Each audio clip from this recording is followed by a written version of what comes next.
Hello friends, কেমন আছো সবাই? আমি তো খুব ভালো আছি। আর আজকে তোমাদের আমি একটা লোভনীয় জিনিস দেখাচ্ছি, যেটা আমার তো ভীষণই ফেভারিট। সেটা হলো বেশি বেশি করে ভেজিটেবলস এবং এগ দিয়ে আমার ঘরে তৈরি একদম হোমমেড এগ চাউমিন। লুকসটা তোমাদের সাথে ভাবলাম একটু শেয়ার করি।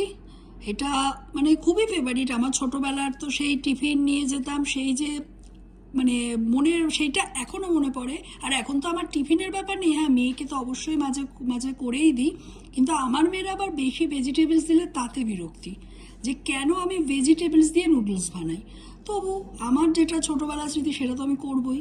আর ওপরে একটু বেশি বেশি করে দেখো একটু শশা কুচি করেও দিয়েছি, কারণ শশা কুচিটা দিয়ে যখন চাউমিনটা খাই না, ওটা একটা অন্যরকমই টেস্ট চলে আসে।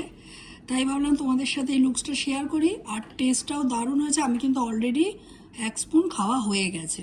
তাহলে তোমরাও কিন্তু জানিও যে তোমাদের এই লুকসটা কীরম লাগলো। টেস্ট তো করাতে পারছি না তোমাদের। এই দেখো আমি তুলে একটু এগ টেগ দিয়ে শসা দিয়ে তুলে তোমাদের সাথে শেয়ার করছি। এই যে এই দেখো, একটু সসও হালকা হালকা করে ছিটিয়ে নিয়েছি। আমার না আবার খুব সস দিয়ে ভালো লাগে না, হালকা করে ওপর দিয়ে হালকা করে একটু নিয়ে নিয়েছি। একটু একটু করে লাগিয়ে লাগিয়ে খাবো, সেটাই আমার ভালো লাগে। তোমাদের কার কার কিন্তু এই এগ চাউমিন ফেভারিট আমাকে অবশ্যই কমেন্ট করে জানিও। তাহলে চলো আজকের মতো টাটা।